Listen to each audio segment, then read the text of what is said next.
Yes, people. Welcome back to the channel. Welcome back to Bluesfantv. I hope you guys are keeping well. Big ups to everyone that has subscribed to the channel, everyone that has been part of it. Just want to say, a very big shout out to everyone that's been part of the family.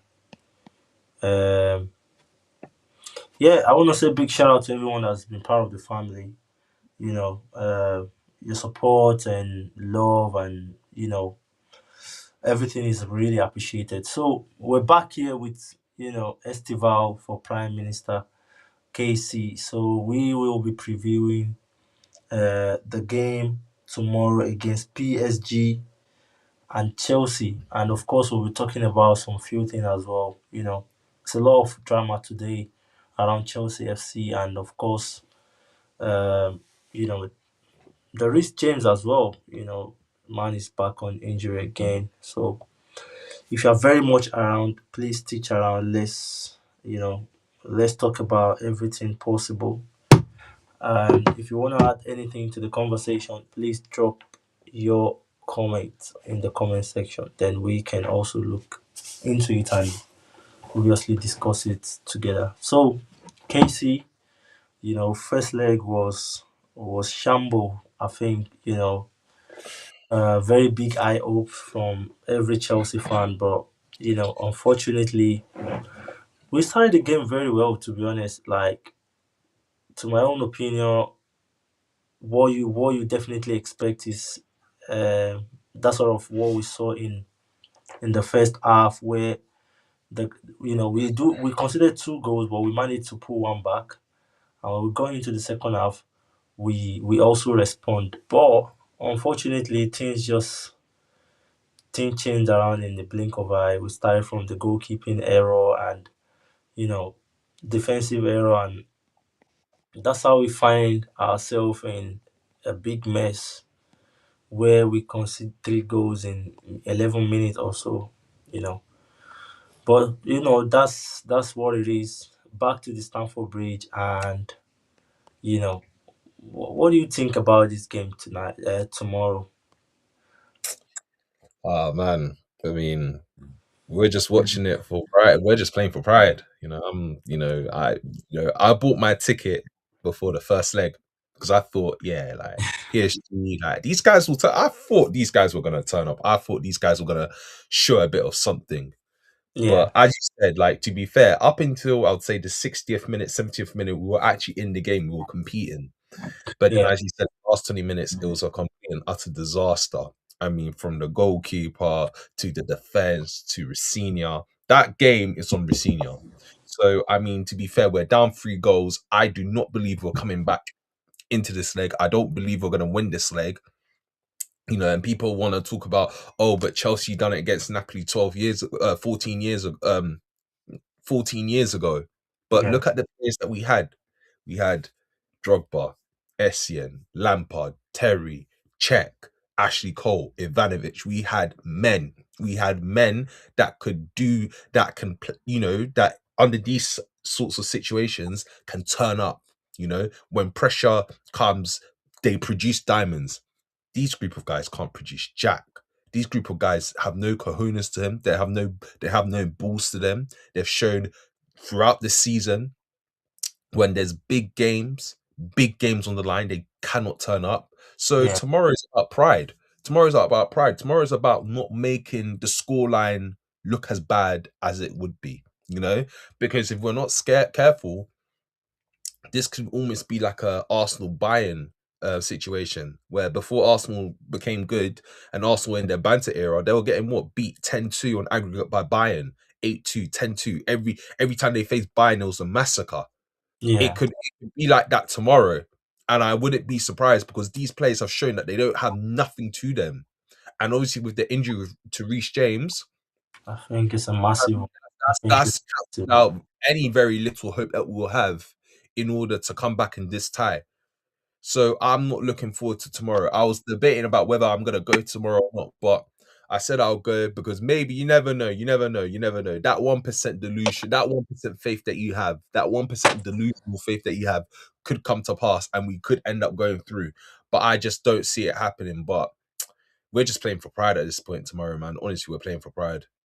Yeah, like you said, you never know that sort of game where things can. We've seen it before in football where people come back from. I think, yeah, like you said, we did it in 2012 against Napoli, where but that's a different situation. I think in between the two game, I think in between the two game, Villas Boas was sacked and Di Matteo took over, which Mm. was a massive change for the boys, massive boost, around the boys to go into that Napoli game and win. But honestly, what really sort of like disappoints me the most is like the fact that we played the first 60 minutes like properly, where you expect that sort of fight, hope, and everything. But just in the blink of eye, everything just went, everything just collapsed. So that was one of the things that really, really, weakened me somehow because I feel like if you guys can fight till 60 minutes, how can you just throw away the opportunity of, you know, getting a hold of PSG? And that's where the situation of using Jorgensen. I remember I posted a video before that game saying that after seeing what happened to Kingsley, I was really, really like saying it that Rossini don't start Jorgensen because in this sort of big games, you need that sort of goalkeeper with so much confidence. And you can never get that confidence somewhere else apart from Sanchez. This guy has been there. He has played against PSG in the biggest stage. I don't think any manager could make that such of stupid mistake. You know what I'm saying? Even if Mm. Sanchez is injured, you will be praying day and night to have him back because he produced a magnificent performance against PSG in that Club World Cup final. Not talking about the assist, a lot of saves that Sanchez had that same day. So I don't know. I don't know why he decided to think that way of because I feel like if Jorgensen didn't concede that goal, we probably might draw the game, or maybe PSG might just score one goal towards the end of the game. Or we might have ended up winning the game the way it Yes, looked like. or we might even end up. Yeah, Because even after we conceded the third goal, which made it 3-2, we actually had a goal ruled off for offside yeah. with Jack Pedro, I think it Ja was. Pedro, yeah, yeah. And what he does, which makes no sense, is you take off our two most threatening attackers Mm-hmm. in Cole Palmer and Ja Pedro, Pedro, yeah. and you bring on Delap, and who was it again? I can't remember who it was again. I know it wasn't subject. Garnacho, It yeah, was a subject 49. No, it was someone else. I can't remember. But even Delap, I don't even want to say his name. Subject 9. You bring on subject 9, and you bring on someone else. I can't remember. I think it was Santos. The minute that subject 9 touched the ball, I kissed my teeth. I literally kissed my teeth because I already knew that he was going to do tomfoolery, and we already and you saw what happened afterwards. So it was not just the fact that Racine started Jorgensen. It's not the fact that tactically he kind of got it wrong. Like for the first 60 minutes he got it right, but then after he took off Joao Pedro and Palmer, he tried to switch up like, oh, sit back. Let's just sit back and let's just take the one goal, deficit. It's the fact that you bought off Palmer and Pedro. We're chasing the game. Like it's only a one goal deficit, you yeah. know? And again, Joao Pedro literally scored, but it was just slightly offside. But So that if he means we kept can these still, two yeah, guys on, we could have possibly, as you said, gotten a goal and the tie would have been different. yeah, Different. When we were down a goal, I said, listen, if we can go down 3-2, I believe these boys could come back. The minute that we conceded the minute we conceded the fourth goal and made it 40, I said, we're not coming back. My friends no, were telling me, oh, if we'll come. I said, no, we're not coming back. Because like I said again, 2012, when we had the likes of Terry, Estienne, Lampard, those guys, I could trust them. Even if they were down 4 goals, I could trust them to come back and win the game. I yeah, don't trust these guys at all. I do nah, not trust them because, like I said again earlier in this video, they have shown time and time again when the pressure's on, they capitulate. Arsenal, both legs, they've capitulated. Arsenal this season in the Premier League, we could have had a perfect chance to really dent or really dampen the title hopes, really yeah. crush any single form of hope that they're going to win the title. What did they do? They went and played like little boys. Newcastle on Saturday, a big game in the context of qualifying for the Champions League, because we've seen in the midweek, every It's single English point. team, bar Yeah, Villa, didn't win their game. And the way it's going, it's looking like we won't even get the top five. It's going to go to top four. It's going to be top four. So winning that Newcastle game was vital, was essential for us. And we played like, and these guys, that was probably possibly the worst performance I've seen this season. So they've shown that when their backs are against the wall, when they've shown that in big games, they've shown in big games they can't step up. And Rosenior has shown in big games, he's not that guy. He's just not that guy. Now, I did say, I want to give him time. I want to give him time. I told a lot of fans, let's just give him time. It's painful that Mariska left. Listen, it pained me the day that he left. It really did, because he didn't deserve all of this BS. But I said, let's give Rosenior time, because Rosenior didn't ask to be in this situation. He didn't ask to be in this situation. But with people now calling for Rosenior to go, I can't defend Rosenior. I nah, can't tell people you're crazy, yeah, yeah. because he But because but he he hasn't proven himself to yeah, but being I think that it's too guy. early, I think it's too early, and that's why we've got to, as a fan, we've got to kind of know what sort of things we put out there, because unfortunately, every reaction from the fans sometimes is key to what the club is decision the club is gonna make. You know what I'm Hmm. saying? So we've got to be careful, because I feel like there's a lot of noise around Maresca before he left. A lot of Mm. people were like, "Get Exactly. A lot of Maresca people out, wanted him get out. this out, get Exactly, that which I out." thought was an Yeah, absolute disgrace. Like I said yeah, again, I don't really want to talk about Mariska too tough, because obviously he's not mm, here. But the way that some of these fans hounded him out was an absolute disgrace. It was a disgrace, and they tried to do that as well in his first season during that tough time that he had between January and February. They yeah, tried to hound him out as well, and I said, listen, like, he's shown that he can do the job. He's going to have blips, but he's also going to have peaks. So let's yeah. stick with him during the tough times. And we saw what happened towards the end of last season. Mhm. He won us 2 trophies and got us back into top four. Yes, we won one. Yes, we won one game in seven. But prior to that, we were what, second in the league. Yeah, People were talking about us being title contenders again for the second season yeah, running. I mean, I yeah, understand that should be the standard that we should be having every season, but the guys that he was given, and the work he was able to produce with the players that he was given, is almost a miracle. And people were calling him to go. When he left the job, I think we were third or fourth in the league. We're now fifth. We're now nothing. what, like, two Three, points? Brentford are 2 points yeah, behind. behind It's Brentford. embarrassing. It's embarrassing. So as you said it in your after the PSG game. All of this Wahala, right? All those fans that wanted Mariska out, this is what you deserve, because you guys quite clearly are impatient.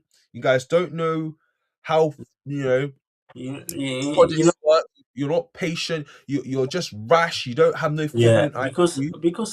the fans need to realize that we're not in an era whereby this ownership really want to make something happen. Mm, So if we are lucky to have something that is working out a little bit, I feel like as a fan we've got to appreciate it and get a hold of it. Because if you don't get a hold of it, this guy don't have time.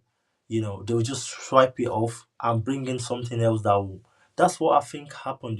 We should have, as a fan, appreciate Maresca and let's just keep him. And now we didn't appreciate him. A lot of noise around him. They swipe him away and bring someone else. And now we're all kind of, complaining again. And now this guy has got 6 years or whatever contract he has got on his timeline and whatever.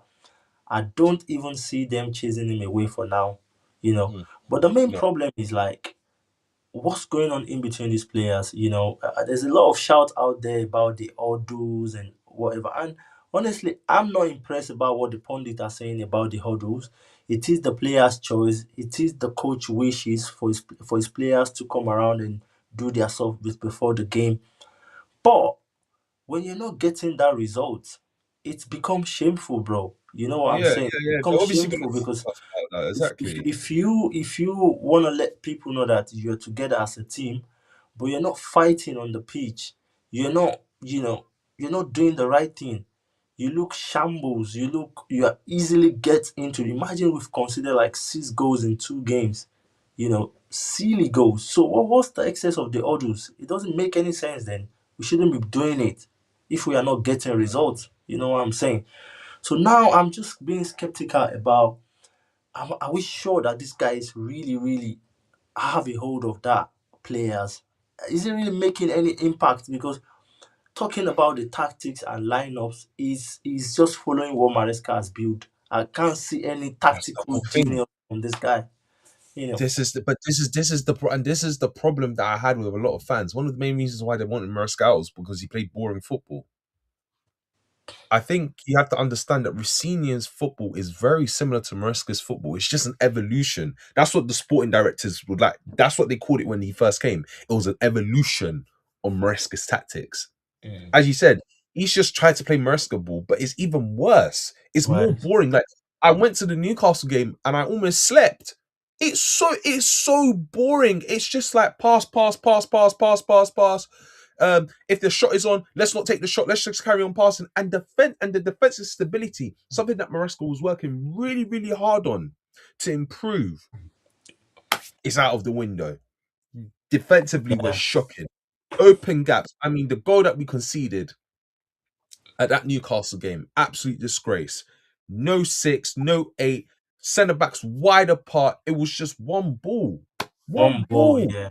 one Yeah. ball, penetrated right through the middle to score the goal. So as you said, Rossinha hasn't really shown anything. He's saying that he wants to take it easy because his style of football is gonna have, it's gonna cause players to get injured. It's very, very intense. But bruv, Reece James is now out for how long? We Six don't. weeks. We don't even Cucurella know. out. Yeah. Yeah. Estevao out. Players are dropping. Players are getting injured now. The Yeah. only time that players weren't getting injured was when Maresca was in charge, because Pochettino was getting these players injured as well. Yeah. Maresca was the only time. The only time players weren't getting injured was when Maresca was around. But Rossignol, you can tell he's absolutely running these guys to the ground, and now they're dropping like dead flies. And we're going to see a lot more towards the end, come the end of the season. It's Yeah. just And unacceptable, man. then the most complicated part of it now is, we're being sanctioned. Bro, when I saw the news this today, I'm like, we're done. We're done, bro. Because I can't imagine that next season you're still playing the likes of Badiashile and all this sort of Tosin and all these defenders. You can't even go into the transfer window to Oh, try you and can, get someone. you can. So So you you don't can you actually. can't you can't even sack a manager. You No, can't. no, you can, you can. Hold on. So with that punishment, because I don't Yeah, think like a lot of people got confused. It's a yeah, suspended transfer ban. So basically, what it is obviously we've been found guilty. They've fined us 10 million. They've said that we can go and still sign players, but we need to make sure that we don't do the same mistake again within the 2 years. Because if we do the same mistake in the 2 years, then they automatically give us the transfer ban. So we're still able to sign players and sell players, but it's just a suspended sentence. So, like, for example, if someone got sentenced and you're suspended, it's a yeah. case of yes, you've been sentenced to jail, but you're not going to jail. It's just you have to make sure that whilst you're not in jail, you behave Jail. yourself in a certain amount of time. If you misbehave during that time, you go into jail. So that's the case. That's the case with the whole sanctions. Well, actually, we haven't been suspended. We haven't been banned from the transfer window, so we can still sign and sell players, but we've just got to make sure now we're really following the rules so we don't. But yeah, sorry for cutting you off. I just wanted to clear that up because a lot of people actually got confused with that. Like, oh, Yeah, we yeah. Because even we can even still sign myself, according to what I read, I players. was thinking probably will not be able to do any business for, maybe a year or two. But like you said, if that's the case, I think it's much better for us. But at the end of the day, we're not in an era whereby the ownership are serious. I don't see them doing anything in the summer, whatever. But tomorrow, as a Chelsea fan, we've got to be positive.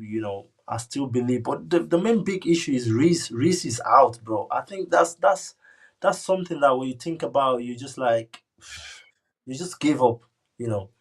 But at the That's end of that's the day, we're Chelsea fan. We're playing the mm, game at the Bridge tomorrow. Um, let's be positive. and let's try and see maybe something positive can come out of the game tomorrow. How do you see us approaching the game, and maybe something can, because of course we've seen PSG. To my own opinion, I don't see that such of difference between what PSG is playing. I feel like they saw the chances, they capitalized on it, but I don't see them like that sort of top level where they had last season. You know what I mean? Yeah, yeah, no, I agree. I agree. I think tomorrow, as you said, be positive, but it's going to be very, very hard to be positive. Again, like I said, again, just because we're down 3 goals, and we need Mm. 3 goals to just take the game to Ah, extra time, not even to win it, to take it to extra time and to get 4 goals to win the leg. No one's, I don't, no one's expecting that to happen. But again, anything can happen. We're always open to it. I think, um, I think we might set up in a 3-4-3. I think a 3-4-3 would just make the most sense. How the way, as you said, PSG love to press and stuff. Um, so I see Sanchez in goal.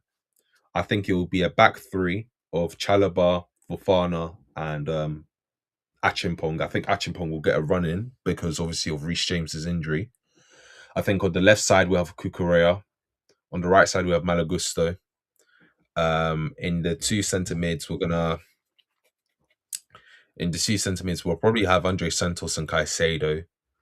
We're gonna have two attacking midfielders. I think with Ricini, instead of playing Enzo as a winger, I think he will play him as a cam. So I think it will almost like an Amarin system, because someone like him, I think he's just gonna try and do something tomorrow. Because like I said again, he's got nothing to lose. So I think mm, the two central midfielders, centre attacking mid slash wingers, I think it'll be Subject 49 on one side, and then it will be Fernandez on the other side. Actually, sorry, not Subject. It will be Enzo Fernandez and Cole Palmer. And I think up top will be JP. I think JP will start up top. But yeah, I couldn't tell you what we're gonna do tomorrow. I think he'll try and revert back to Maresca's tactics, which is just play the ball long to Nuno Mendes and let Gusto absolutely terrorize him from minute 1 to minute 90. And then if when he gets tired, we bring on Hato and make Hato do the same thing, um, or I'm trying to think. Achimpong plays right back, and then we bring Hato into the centre back role. But yeah, I think that's how we're going to set up. But again, I'm talking about all of this, but we haven't even got substitutes, because we've got so many yeah. injuries.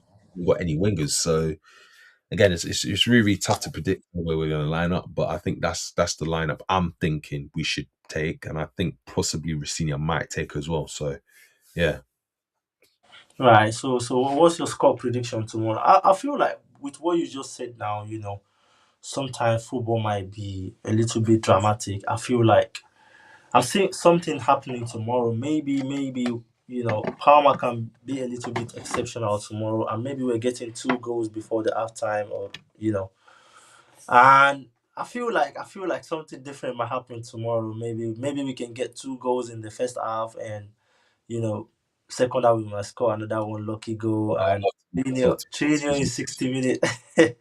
I would love to be as optimistic as you, Kashi, man. Yeah, and yeah, maybe from there we can take it from there though. But honestly, it's not realistic. It's not realistic. I wish the Newcastle game was positive. The problem that I've got Newcastle is like, yeah, we considered the goal. Let's accept we've considered the goal. Early hours of the game, not late hour of the game. So we cannot fight back 1-0. This That's is the problem that I've that's got about this team. unacceptable. We can't fight. Wolverhampton was 2-0 down today. They fought back to get a And got a draw draw. away from home, bro. Exactly, Away exactly. from home. They fought back to get a point out of that game. Exactly. Chelsea cannot fight back 1-0 against Newcastle at A home. Newcastle team that didn't have Tonali, that didn't have Guimaraes, Joelinton, they do. Joel Linton was Oh coming off my the days, bench. bro. You see what I'm saying? And the one thing that I praised Rossini for when he first came in was his ability to switch things up if it wasn't working. He Yeah. should have quickly seen that it wasn't working And instead of making effective substitutions, effective changes, he's still trying to ride out this playing from the back BS and passing tiki taka and not taking a shot on. It's unacceptable. As you said, that was a Newcastle team there for the taking, and they haven't been good away from home this season. I think their away They've been, record is worse in I the think league. they've been the poorest because I think that was the first win, first away win this season. They've been so Yeah, hot away yeah, from home. that's what I'm saying. And it's their first win at Stamford Bridge in 14 years. So he's breaking records that he shouldn't really be breaking. And like I said again, I've already said the way that Rusinha first got treated, his initial reception, I think, was a disgrace.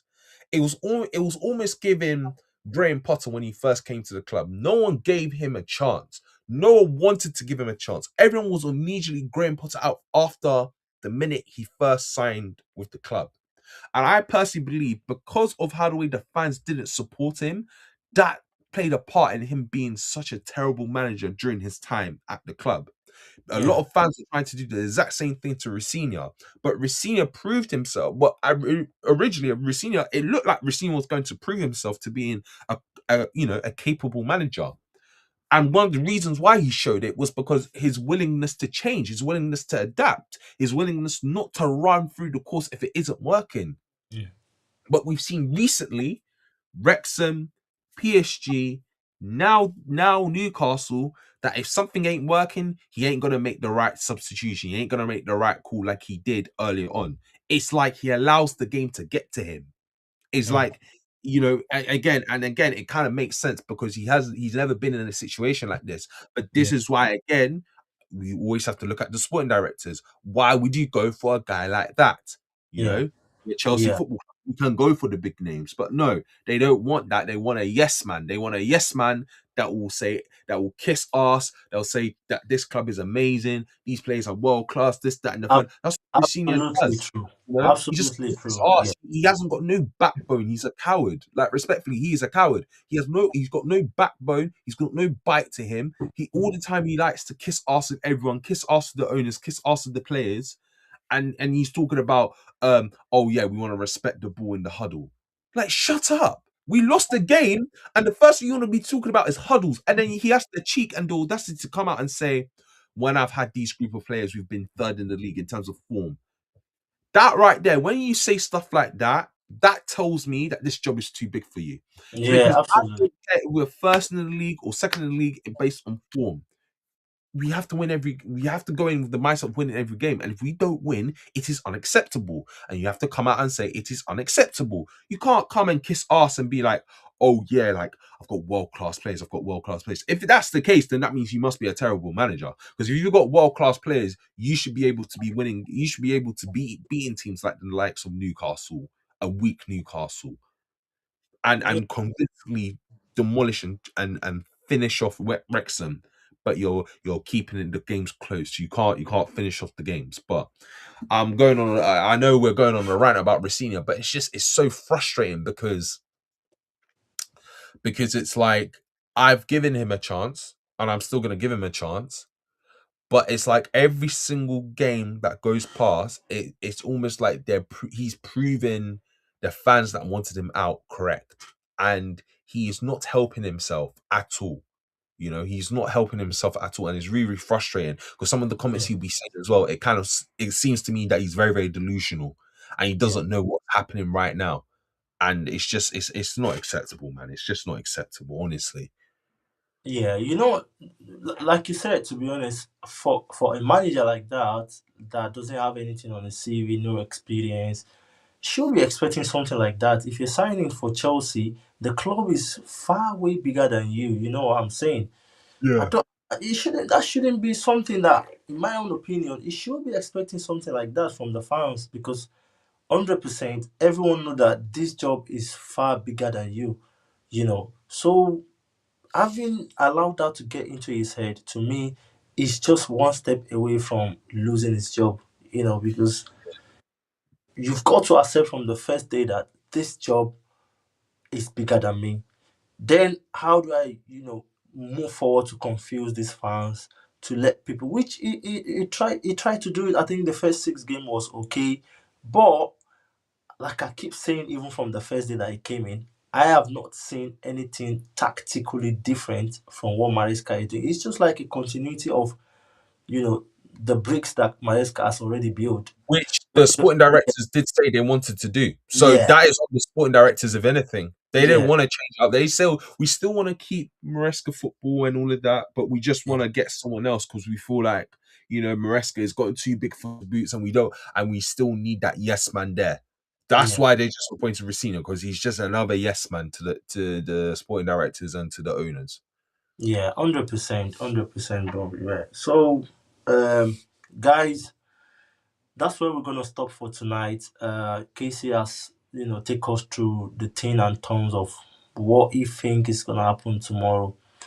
Let us know what you think about, the game tomorrow. Hopefully, as a Chelsea fan, we've always believed that things can happen, but at the same time, we've got to, be realistic with ourselves. The chance of winning the game tomorrow is very slim. We might win, but what's the possibility of scoring 3 goals against PSG? And this Chelsea team at the moment is weak. We're so weak that, in fact, I won't be so surprised that tomorrow we might be 2-0 down in 10 minutes. So yeah, so we've got to be like, be in the middle of things and just think that, just hope that tomorrow is gonna be positive. So thank you very much, guys, for joining us, and we'll see you on to the next one. Peace and love. Peace and love. Up the Blues. Up the Charles. Up to Charles.